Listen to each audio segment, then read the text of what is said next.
ഗുരുവായൂർ അമ്പലനടയിൽ ഒരു complete comedy, എന്താ പറയുക, ഒരു ടെൻഷൻ ഫ്രീ മൂവിയാണ്. നമ്മളിപ്പോൾ 2-2.5 മണിക്കൂർ നമ്മൾ ചിരിച്ചുല്ലസിച്ച് ടെൻഷനെല്ലാം മറന്ന് കാണാനാണ് ആഗ്രഹിക്കുന്നതിൽ ഈ സിനിമയ്ക്ക് ധൈര്യമായി ടിക്കറ്റ് എടുക്കാം.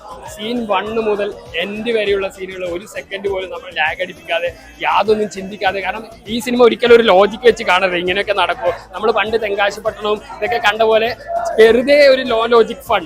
പക്ഷേ ഇതിൽ ഞെട്ടിച്ചിരിക്കുന്നത് പൃഥ്വിരാജ് ബേസിലുമായിട്ട് വന്നിരിക്കുന്ന കോംബോ വർക്കൗട്ടായ രീതിയാണ്. കാരണം നമുക്കറിയാം ബേസിലിന് വളരെ സേഫ് സോണാണ് കോമഡി. പക്ഷേ പൃഥ്വിരാജ് എന്ന് പറഞ്ഞാൽ വിശ്വസിക്കില്ല, 2-3 സീൻ കഴിഞ്ഞ് പൃഥ്വിരാജിനെ പിന്നെ കാണുമ്പോൾ ശരിയാണ്. ആ രീതിയിലേക്ക് കോമിക് മാനറിസംസ് അതിഗംഭീരമായിട്ട് പൃഥ്വിരാജ് ചെയ്തിട്ടുണ്ട്. പിന്നെ തിരക്കഥയിലെ കൈയടക്കം, കാരണം ഒരു സീനിൽ നിന്ന് മറ്റൊരു സീനിലേക്ക് നമുക്ക് തീരെ ലാഗടിക്കാത്ത രീതിയിലുള്ള ഫ്ലോ ആണ്. അതിന് ഒത്ത ന്യൂജൻ ബാക്ക്ഗ്രൗണ്ട് മ്യൂസിക്, പിന്നെ കൂടിയുള്ള സപ്പോർട്ടിംഗ് ആർട്ടിസ്റ്റ് എല്ലാവരും, സിജു സണ്ണി മുതൽ എല്ലാവരും തകർത്തഭിനയിച്ച ഒരു ഗംഭീര കോമഡി പാക്കേജാണ്.